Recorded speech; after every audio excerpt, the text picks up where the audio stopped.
C'est dans le splendide dôme du soleil, à Tampa, en Floride, que l'évangéliste Jimmy Swaggart exhorte chaque chrétien à regarder à Jésus dans son puissant message intitulé « Gardez les yeux sur l'arche ». Si vous avez votre Bible, ouvrez-la s'il vous plaît dans le livre de Josué, chapitre 3, verset 3. Josué 3, verset 3, ils donnèrent cet ordre au peuple. Lorsque vous verrez l'arche de l'alliance de l'Éternel, votre Dieu, je vais relire cette phrase. Lorsque vous verrez l'arche de l'alliance de l'Éternel, votre Dieu, portée par les sacrificateurs, les Lévites, vous partirez du lieu où vous êtes et vous vous mettrez en marche. J'emprunterai le titre de mon message de cette phrase, lorsque vous verrez l'arche de l'alliance. Mon message s'intitule « Gardez les yeux sur l'arche ». Chaque étudiant de la Bible qui mérite ce nom sait que l'Égypte est un type du monde. Vous comprenez cela? Quand les enfants d'Israël ont quitté l'esclavage égyptien, il s'agissait d'un symbole de notre salut spirituel. Quand nous venons à Jésus, nous sommes comme tirés du monde, et je ne parle pas durement du pays actuel qu'est l'Égypte, mais simplement d'un type spirituel. Nous connaissons la mer Rouge, que le peuple a traversée, et le miracle que Dieu a accompli ce jour-là est un grand miracle. Peut-être même le plus grand que Dieu ait jamais accompli pour des hommes.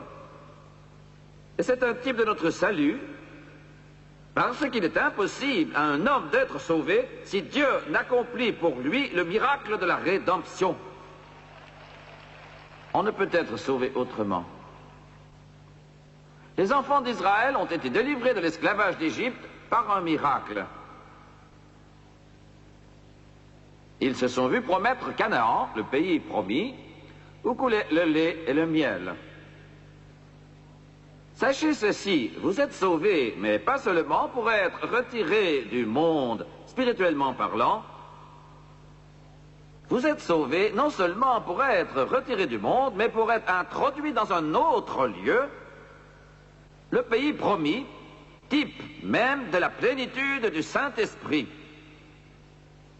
Je sais qu'il y a des millions de chants comparent plutôt le pays promis au ciel, mais Canaan n'aurait jamais dû être un type du ciel.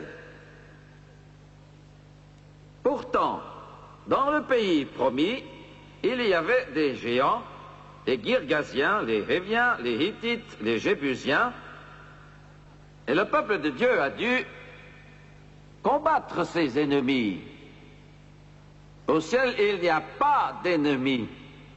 Donc, cette terre promise était un type du Saint-Esprit. Quand vous recevez le Saint-Esprit, en réalité, vous entrez dans la vie de la promesse, où coule le lait et le miel, vie glorieuse qui défie toute description, mais de l'autre côté, il y a une guerre spirituelle continuelle qui accompagne les promesses, la gloire et la joie du chrétien.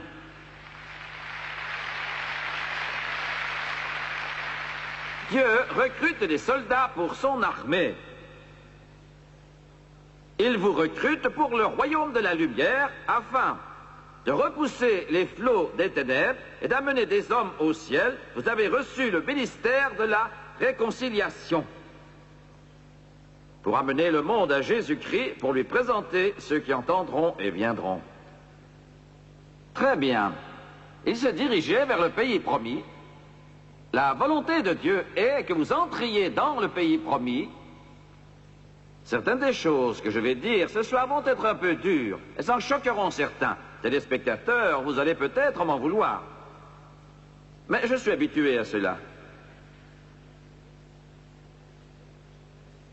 Josué était un type de Christ. Pour être plus exact, quand Jésus était sur cette terre, il ne s'appelait pas Jésus, il s'appelait Josué. Yeshua de Nazareth. Jésus est la forme grecque de Josué, la forme grecque du nom hébreu Yeshua. Josué était un type de Christ pour conduire les enfants d'Israël dans le pays promis, symbole spirituel du Saint-Esprit. Il leur a fallu 40 ans, mais ils auraient dû y arriver en quelques mois.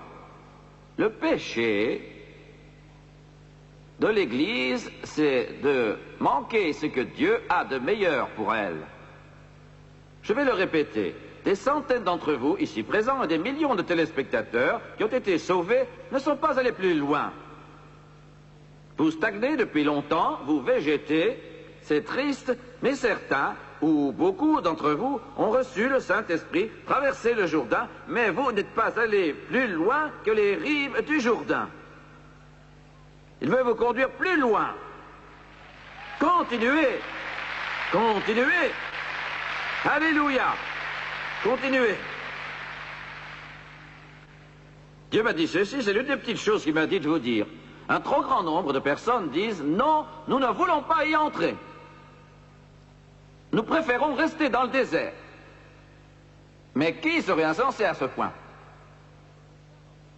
Nous préférons rester dans le désert. Certains d'entre vous ici présents étaient encore, il y a peu de temps, dans la confusion. Vous ne saviez plus que faire. Vous aviez vos propres idées sur la question et rien ne pouvait vous convaincre. Vous aviez soif de Dieu et vous ne saviez que faire. Vous alliez à l'église, mais vous en vouliez plus, beaucoup plus. Vous pensiez que Dieu offrait beaucoup mieux, beaucoup mieux, beaucoup mieux. Et tout récemment, Jésus vous a fait entrer dans le pays promis et vous avez été baptisés d'Esprit Saint et de feu. Et le monde entier s'est ouvert devant vous.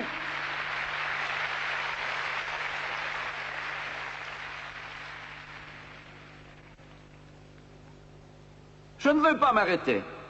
Je veux continuer. Mais oui, je veux continuer. Il n'y a pas de demi-tour dans mon expérience spirituelle. On ne va que de l'avant. Allez, alléluia. Savez-vous une chose? Dieu ne s'inquiète pas de votre faiblesse, car il a assez de force pour votre faiblesse. Oh! Seigneur, quel bon message, vous m'entendez? Il ne compte pas toutes vos chutes, car son bras fort vous soutient. Il se moque de vos tremblements et de vos craintes. Il ne veut pas que vous vous retourniez. Alors, regardez devant vous et marchez de l'avant. Il vous en sortira, il vous conduira au but. Vous connaîtrez une joie inexprimable, glorieuse, que vous n'imaginez même pas. Si vous tombez, il vous relèvera. Je sais ce dont je parle. Je sais ce dont je vous parle. J'ai combattu la puissance des ténèbres. J'ai lutté contre les démons. Mais je suis vivant. Et nous continuons. Par la grâce de Dieu, nous conquérons le pays. Nous allons vaincre les Girgasiens, les Jébusiens, les Héviens, les Hittites, les Cananéens, les Philistins. Et tout à la fin, nous déposerons notre couronne aux pieds de Jésus. Et nous pourrons dire, nous sommes victorieux par son nom puissant.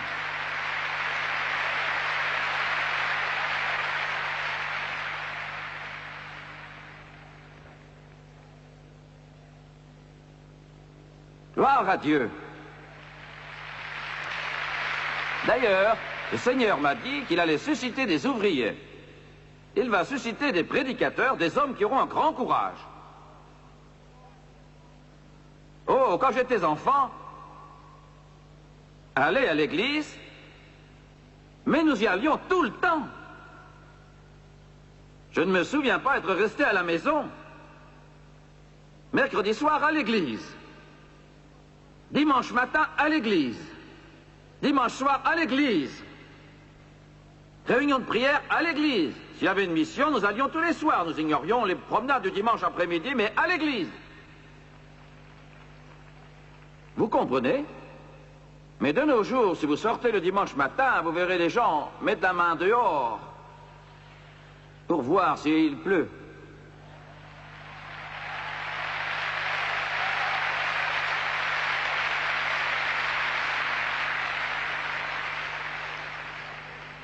Les gens sont plus prudents. Nous ne valons pas grand-chose. Si jamais on vous jugeait à cause de votre foi, vous seriez acquittés. Seigneur, si votre dos vous fait mal, allez à l'église. Si vous avez mal à la tête, allez à l'église. Si le temps se gâte, allez à l'église. Si le diable vous frappe, allez à l'église. Si des parents viennent, allez à l'église. Si l'enfer vient, allez à l'église. Dieu suscite aujourd'hui des gens qui ont du courage et une grande volonté. Il a besoin de tels hommes, car les petits guignols, les chrétiens à l'eau de rose, les christianettes, vous n'en avez pas? Vous n'en avez jamais eu dans votre église de ces christianettes?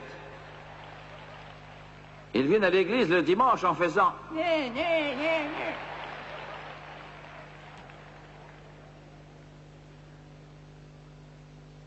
Dieu suscite des hommes qui savent se tenir sur la brèche, qui intercéderont pour un monde perdu, sans Dieu, sans Sauveur. Que Dieu soit béni, ils intercéderont dans l'esprit et croiront que Dieu délivre de la puissance de l'enfer. Il va susciter de tels hommes. Très bien. Point numéro 1. Ce que je viens de dire était l'introduction.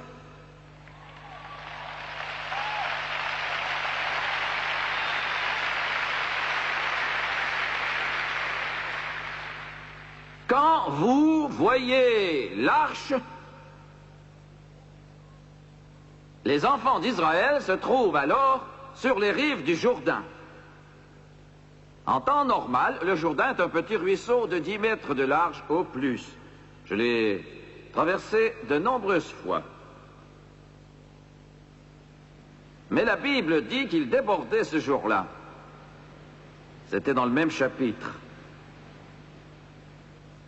Quand les neiges du mont Hermon fondent et que les pluies s'y ajoutent, au printemps, le pays tout entier est inondé.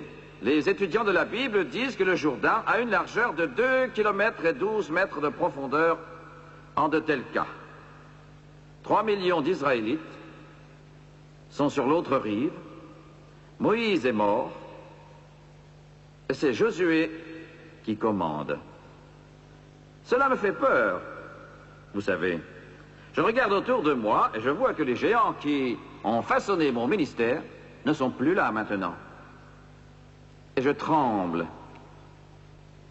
Ils connaissaient la Bible par cœur. Ces hommes supportaient la chaleur du jour, ils ne sont plus. Et Josué est là. Et Dieu lui dit, ne t'ai-je pas donné cet ordre? Fortifie-toi et prends courage, ne t'effraie point et ne t'épouvante point, car l'Éternel ton Dieu est avec toi dans tout ce que tu entreprendras. Josué a dit, il est temps d'y aller. J'ai toujours aimé que Dieu me dise, va. Comme c'est passionnant. Je n'aime pas fréquenter les perdants. Je n'aime pas rester en leur compagnie. Certains chrétiens ne font que perdre. Certains prédicateurs ne font que perdre. Je n'aime pas cela du tout. Qu'ils pensent ce qu'ils veulent, je n'aime pas rester avec les perdants. Je crois en un Dieu qui agit, un Dieu qui est à l'œuvre, un Dieu tout-puissant. Et maintenant, le ciel est prêt. Et mon frère, quand le ciel est prêt à y aller et que tu ne l'es pas, tu peux t'attendre à des problèmes. Vous m'entendez? Ce que je veux dire, à vous aussi, téléspectateurs, et à chaque ministre de l'Évangile qui est sauvé et rempli du Saint-Esprit, c'est que Dieu est prêt, maintenant, à agir. Le message de la Pentecôte est le message d'aujourd'hui. Nous l'avons par la grâce de notre Dieu. Je ne parle pas d'un mouvement, je parle des prédicateurs remplis du Saint-Esprit, sans penser à quelle confession ils appartiennent. Car Dieu dit, va. Nous allons conquérir ce monde pour Jésus. Non, nous ne nous retirons pas, nous attaquons. Me comprenez-vous?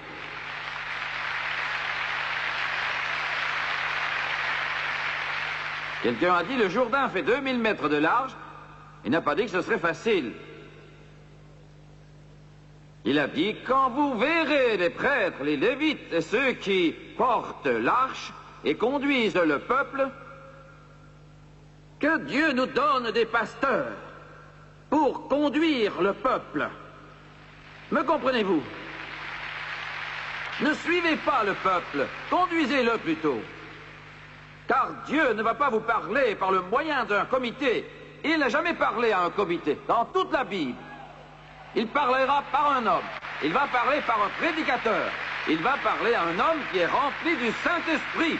Alors cet homme s'approche, même si le Jourdain est large et que l'enfer résonne, et cet homme conduit le peuple. Car tant que vous voyez l'arche, vous pouvez traverser par la puissance de Dieu.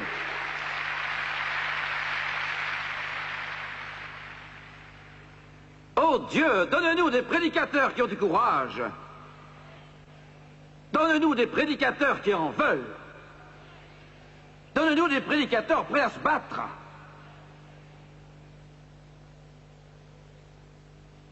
Je suis lassé des hommes faibles. J'ai mal à l'estomac à force d'écouter ces hommes-là. Ces pauvres prédicateurs qui n'osent rien, qui sont trop mous.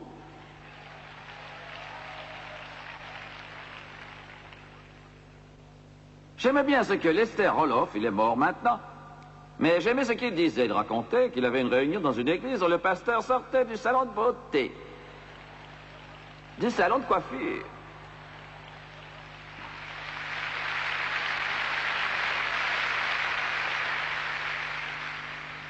Vous avez vu mon nouveau costume? Quelle importance cela a-t-il?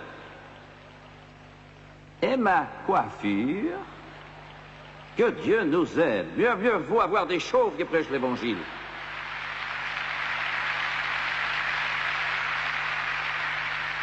Des pasteurs qui prient, des pasteurs qui savent prier, qui savent pleurer pour les âmes, des pasteurs qui ont le cœur brisé, qui sont remplis de l'esprit. Écoutez-moi bien, pasteur, si vous vivez une telle vie, l'enfer ne pourra rien contre vous, les démons ne pourront rien, le diable ne pourra rien, le monde entier ne pourra rien, parce qu'il a dit, sur ce roc, je bâtirai mon église, et mes prédicateurs prêcheront mon évangile, et personne ne les arrêtera.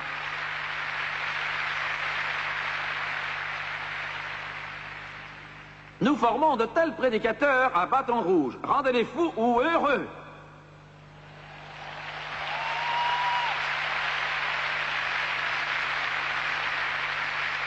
Les prêtres, avec l'arche sur leurs épaules, vont en direction du Jourdain.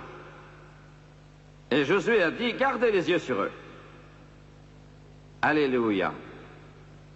Quant à vous tous qui m'écoutez à la télévision, écoutez-moi attentivement. Laissez le bouton tranquille, prêtez l'oreille à mes paroles. Si votre pasteur a encore des doutes sur cette parole, ne le suivez pas. Il ne porte pas l'arche, il porte un fardeau inutile. Si votre pasteur prétend que Jésus-Christ n'est pas né de la Vierge Marie, ne le suivez pas. Si votre pasteur ne croit pas en la puissance du Saint-Esprit, alors il ne porte pas l'arche.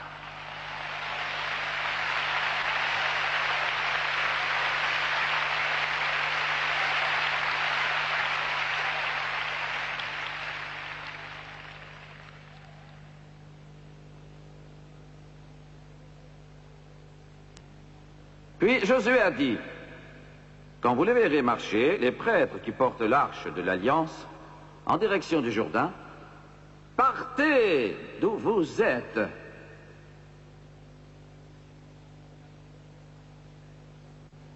Cela, c'est merveilleux.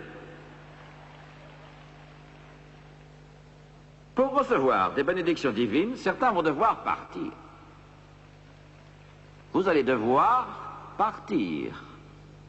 Pensez à notre église à Bâton Rouge. Cette église a 6 ans et demi d'existence. Elle a plus de 4000 membres. 90% de ses membres ont été sauvés et remplis du Saint-Esprit au cours des 6 dernières années. Il en est ainsi parce que tous les membres sont issus des milieux les plus divers. Ils ont dû partir d'où ils étaient. Et mes amis, ne pensez pas que c'était facile. C'était Mardi Gras l'autre jour, à la Nouvelle-Orléans et à Bâton Rouge, et sur les bateaux, ils ont fait passer ma photo. Je suis sérieux. Ils avaient écrit des grossièretés, des insultes au-dessous, sous la photo, et ils la passaient. Quelqu'un a dit, vous ne les arrêtez pas? J'ai dit non, au contraire. Alléluia. Gloire. Ils m'ont traité de tous les noms et ils m'ont emplumé. Ils m'ont laissé sécher ensuite. Ils m'ont maudit. Ils m'ont bombardé. Je suis sérieux. Ils sont venus au-dessus de chez nous. Je devrais me taire, car personne ne viendra plus à notre école biblique. Mais si, venez. Vous êtes malade de cette vie sans miracle. Venez nous voir. C'est vrai. Ils sont venus avec des avions. Je suis sérieux. Ils ont jeté des sacs de farine sur nous. Si vous dites, comme un pasteur me l'a dit l'autre jour, moi, je n'ai pas de problème chez moi. Eh bien, c'est parce que vous ne faites rien, mon ami. Vous ne faites rien, absolument rien. Vous respirez l'air et vous l'encombrez. Pourquoi ne laissez-vous pas la place à un homme rempli du Saint-Esprit qui dépeuplera l'enfer et élèvera les gens au-dessus de leurs problèmes pour leur faire poser les pieds plus haut?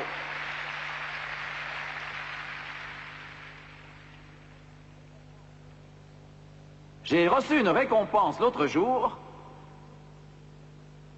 pour avoir contribué à détruire l'unité. C'est sérieux, c'est vrai. Je n'y suis pas allé. Qui irait pour une telle cause? Ils sont venus me la remettre, une grande plaque. Jimmy Swaggart a fait plus pour détruire l'esprit écuménique que personne d'autre. J'ai dit Alléluia! Alléluia! Alléluia! Mes amis, je n'essaye pas d'établir un esprit écuménique. J'essaye au contraire de le détruire. J'essaye d'amener les gens à Jésus. J'essaye d'amener les croyants à recevoir le Saint-Esprit. J'essaye d'amener les malades à la guérison.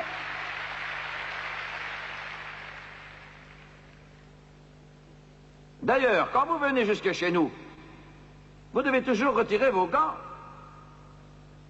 Vos amis et vos parents vont commencer à vous maudire. Non, tous vous maudiront à leur tour.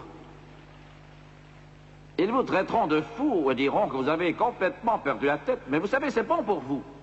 Vous ne devez pas plaisanter. La meilleure chose à faire, c'est de partir d'où vous êtes et d'aller de l'avant. Alléluia. Vous n'avez rien à perdre, sinon votre esclavage. Je dois me presser vite, dépêchons-nous. Pour ceux d'entre vous qui prennent des médicaments, il est 6 heures passées de 16 minutes.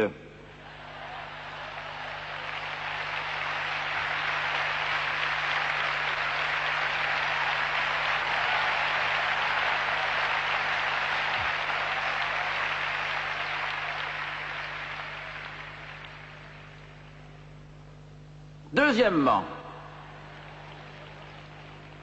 je ne plaisante pas. Premièrement, vous voyez l'arche. Deuxièmement, sanctifiez-vous.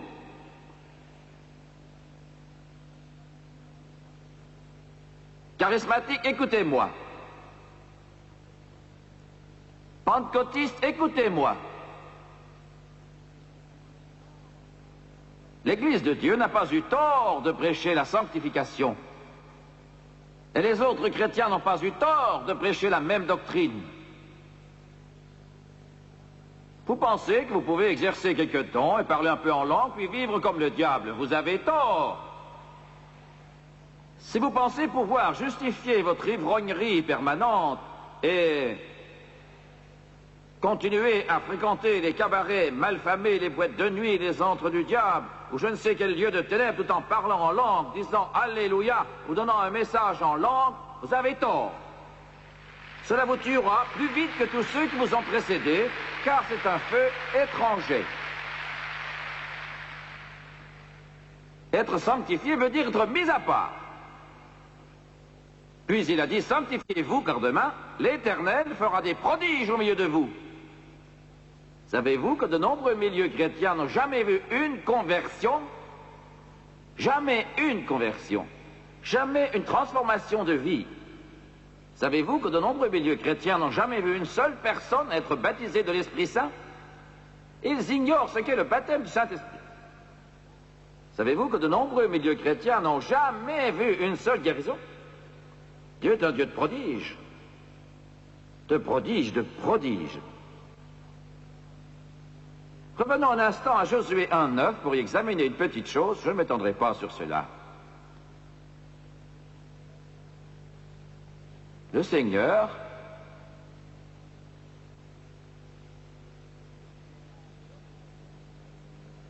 m'a donné des instructions précises. Et si je dis cela, je ne veux pas dire qu'un jour je me suis dit, tiens, cela ce serait bien, je vais le dire, je vais le faire. Je veux dire en réalité qu'il y a eu une expérience très précise, un cataclysme, en quelque sorte, qui, sans l'ombre d'un doute, m'a dirigé dans une certaine direction. Si nous sommes engagés dans l'œuvre missionnaire, c'est que Dieu nous l'a montré d'une manière si précise que je n'oublierai jamais. Il m'a dit, mets tout ce que tu as au service de la mission dans le monde. Un homme m'a écrit l'autre jour pour me dire, Dieu ne vous a pas demandé d'atteindre le monde. En fait, c'est exactement ce que Dieu m'a appelé à faire. Le monde entier. Il m'a dit, va dans chaque pays, chaque province, chaque village, chaque ville, vers chaque personne qui habite sur Terre. Je ne sais pas comment je vais le faire, mais mon frère, nous allons de l'avant. Il a dit, prêche la vérité. Es-tu prêt à perdre ce ministère, à perdre tout ce que tu as, parce que la puissance ecclésiastique et religieuse va tomber sur toi? Après avoir cherché sa face pendant longtemps, j'ai craqué devant lui, j'ai dit, je le ferai. Il a dit, je te donne un message pour toutes les confessions. Dis-leur de rechercher le Saint-Esprit. Sans la puissance du Saint-Esprit, ils mourront. Et dis aux pentecôtistes qu'ils oublient le Saint-Esprit et que s'ils ne reviennent pas au Saint-Esprit, ils mourront. Maintenant, je vais me mesurer à vous, je vais être aussi honnête que je pense pouvoir l'être. Je pourrais continuer longtemps comme cela. Quand Dieu nous a dit de construire notre collège, j'ai dit, Seigneur, un collège, voilà bien la dernière chose que je voudrais bâtir. Mes frères du conseil vont dire, non, ne le faites pas, c'est inutile. Dieu m'a dit de le faire.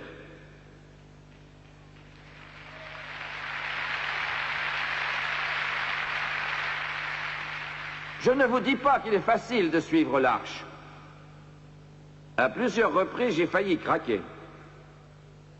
À plusieurs reprises, des gens ont appelé ou écrit, des gens que je ne connais pas du tout, de tous les pays, pour me dire, frère Swagart, Dieu m'a demandé de prier pour vous. Je traversais telle crise ou telle autre, et il priait jusqu'au bout. Des centaines de missionnaires dépendent de cette association. Cet homme en est un témoin. Nous aidons à bâtir des églises, des écoles bibliques. Et nous l'avons promis. Chaque jour, plus de 200 000 enfants dépendent de notre association autour du monde, d'Afrique, en Asie, en Amérique centrale et du Sud, aux Philippines et partout ailleurs. Nous les nourrissons et leur apportons une instruction sérieuse. Dans certaines de ces écoles, là-bas, les enfants qui arrivent le lundi matin, après un week-end chez eux, doivent être nourris vers 10 heures, parce qu'ils n'ont rien mangé de tout le week-end.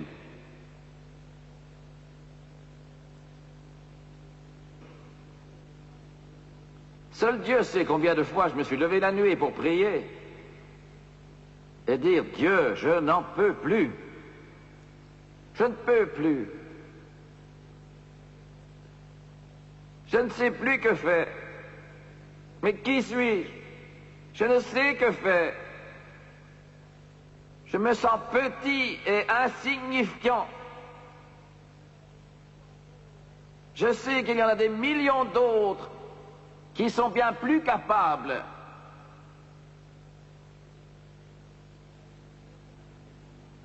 Il nous a dit de prêcher à la télévision. Il a dit, je mettrai la clé dans la serrure et tu ouvriras. Dans de nombreux pays, ce fut le miracle. Si le livre des Actes était écrit aujourd'hui, cela y serait inclus. Car en fait, dans de nombreux pays, on nous a dit, nous ne l'avons jamais fait. Il y a un homme ici, ce soir, il est assis là-bas, David Marchese. C'est un ancien missionnaire qui parle plusieurs langues, un homme de Dieu. Il y a 10 ans, Dieu lui a dit, un jour, tu parleras à des centaines de millions de téléspectateurs, et il n'y croyait pas. Il n'avait jamais prêché à la télévision jusque-là. Il est allé dans un pays d'Afrique centrale. L'autre jour, récemment, il a montré l'émission. Ils l'ont vu, et ils ont tous ri de lui. Mais toute la nuit, cet homme avait pleuré, sangloté, prié et imploré. Il avait prié Dieu en demandant que l'Esprit l'utilise. Il a dit, je veux que vous signiez. Et ils l'ont alors regardé. Ils l'ont regardé. À la fin, l'un d'eux a dit, rappelez dans une semaine. Il a rappelé une semaine plus tard, et l'homme a dit, je ne sais pas pourquoi je fais cela, mais votre émission passera à l'antenne. Elle a donné la date. Elle passera, c'est certain.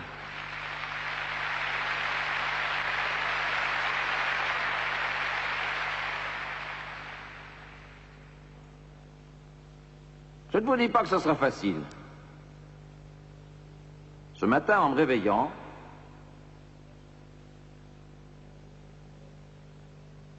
Dieu le sait, je ne dirai rien, mais j'ai dit, Dieu, je n'en peux plus.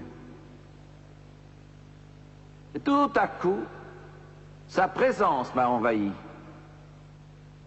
Il m'a dit, je vais te ramener en arrière. Je vais te ramener en l'an 1958. Et je vais te répéter ce que je t'ai dit en 1958. Frances dormait à côté de moi et ma Bible était de l'autre côté. Ne t'ai-je pas donné cet ordre? Fortifie-toi et prends courage. Ne t'effraie point et ne t'épouvante point. Car l'Éternel, ton Dieu, est avec toi dans tout ce que tu entreprendras. Je suis sorti du lit. Alléluia. Gloire à Dieu. Garde les yeux sur l'arche. Garde les yeux sur l'arche. Garde les yeux sur l'arche. Je termine, je termine, je termine, je termine. Josué dit, préparez-vous. 3 millions. Gardez les yeux sur l'arche. Les prêtres portaient l'arche et dirent, que faisons-nous? Il a dit, allez vers le Jourdain. Et se sont mis en marche. Ils se sont retournés, il a dit, marchez toujours. Quelqu'un a dit, Josué, le fleuve déborde. Il a dit, marchez droit. Allez-y. Quelqu'un a dit, il n'y a pas de pont à cet endroit. Il a dit, marchez encore. Marchez droit. Quelqu'un a dit, Seigneur, il faudrait appeler des hommes pour construire des embarcations. Il a dit, allez-y, allez-y, allez-y. Quand ils sont arrivés au bord du fleuve, le fleuve débordait. Il a dit, allez-y, allez-y, allez-y. Amis, gardez les yeux sur l'arche. Ne regardez ni à droite ni à gauche. Gardez les yeux sur l'arche. Allez-y, allez-y. Il y a des vagues. Allez-y. Il y a encore des vagues. Allez-y, allez-y. Le Jourdain se déchaîne. Allez-y. Le diable dit, vous êtes fous. Allez-y, allez-y, allez-y. Ils sont arrivés au port. Il a dit, allez-y mes amis. Allez-y, allez-y. Et quand ils sont entrés dans la rivière, la Bible a dit que le Jourdain s'est ouvert comme la mer Rouge et que le peuple a traversé. Je veux le Saint-Esprit.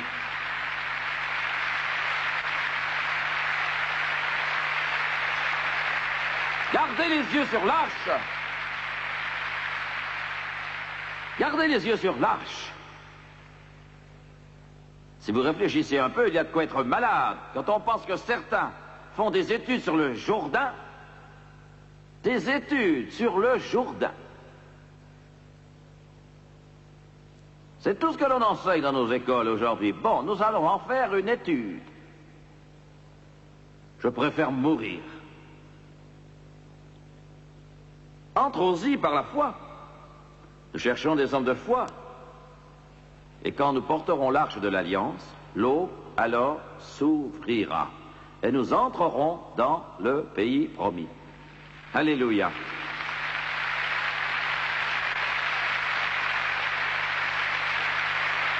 Moi, j'y vais. J'ai pris ma décision, j'y vais. Certains n'y ont jamais pensé, mais ils vont bientôt prendre cette œuvre à cœur. Vous y allez y penser, y penser, y penser. Mais comment savez-vous, frère Swaggart? Je le sais bien. Vous allez vous réveiller la nuit et vous ne pourrez vous rendormir sans penser à cela. Ça va arriver. Des millions de nos téléspectateurs vont vivre cela. Parce que nous sommes en marche, nous allons tout droit vers le Jourdain. Et il va s'ouvrir par la puissance du Dieu Tout-Puissant. Seigneur, je n'ai pas fini, mais je m'arrête. Recueillons-nous un instant. Ô Père Céleste, nous t'aimons et nous te remercions. Je te demande ce soir d'agir au sein de cet auditoire et d'aider les hommes à porter l'arche. Gardez les yeux sur l'arche, car elle conduit à la victoire. Elle conduit au ciel. Seigneur, des centaines de personnes ici ce soir ont besoin du baptême dans le Saint-Esprit et d'autres veulent de nouveau la plénitude du Saint-Esprit. Ils veulent être remplis tout à nouveau, comme au bon vieux temps. C'est pourquoi je te demande d'agir ici ce soir au nom de Jésus. Les têtes sont baissées, les yeux fermés. Combien ici ce soir vont dire simplement, Jimmy Swaggart, je suis sauvé, je le sais, je n'en doute pas un instant, mais je n'ai pas encore été baptisé dans le Saint-Esprit avec le signe extérieur du parler en langue. Comme l'Esprit de Dieu donne de s'exprimer, et je veux être baptisé dans l'Esprit ce soir. Levez simplement la main, je ne vous mettrai pas dans l'embarras, je vous le promets. Levez la main pendant un instant. Je vous invite tous à vous lever maintenant, que tout le monde se lève, s'il vous plaît.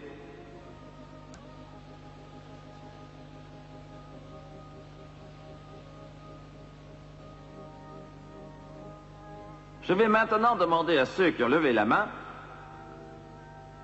de faire un pas de plus et de venir jusqu'ici devant. Approchez-vous sans hésiter, nous vous attendons. Venez dès maintenant pendant que nos amis chantent.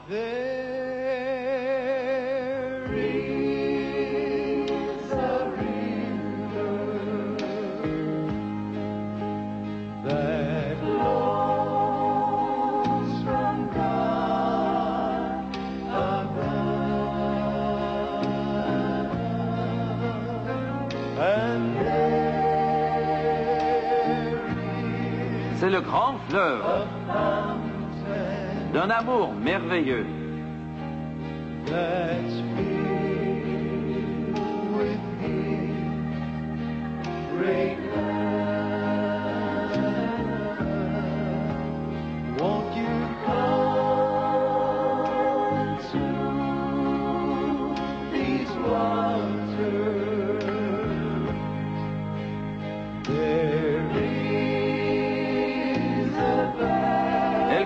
Abondance. Gardez les yeux sur l'arche, car l'arche c'est Jésus. Gardez les yeux sur l'arche, elle vous guidera au pays de la promesse, au baptême dans le Saint-Esprit.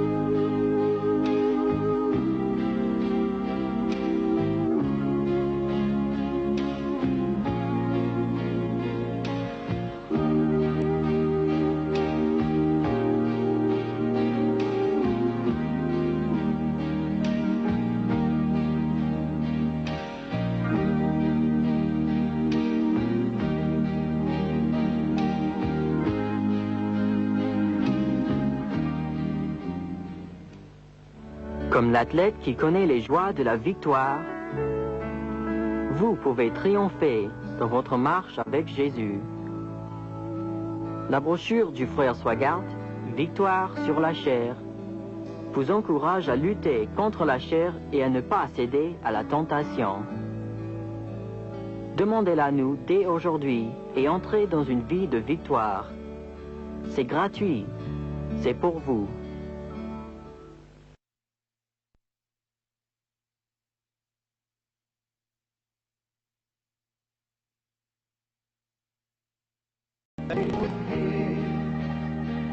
great love. Won't you come to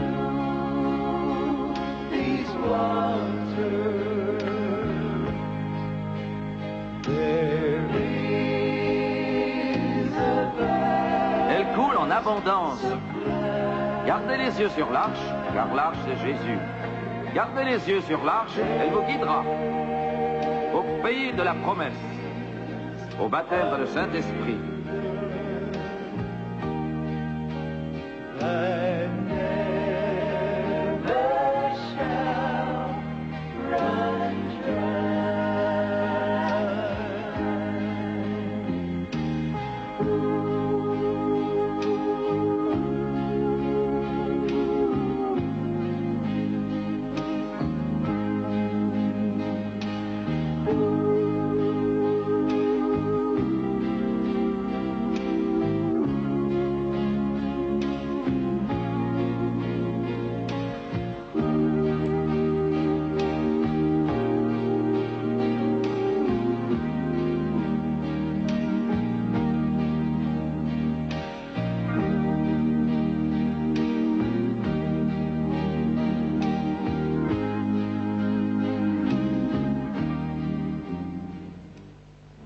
Comme l'athlète qui connaît les joies de la victoire, vous pouvez triompher dans votre marche avec Jésus.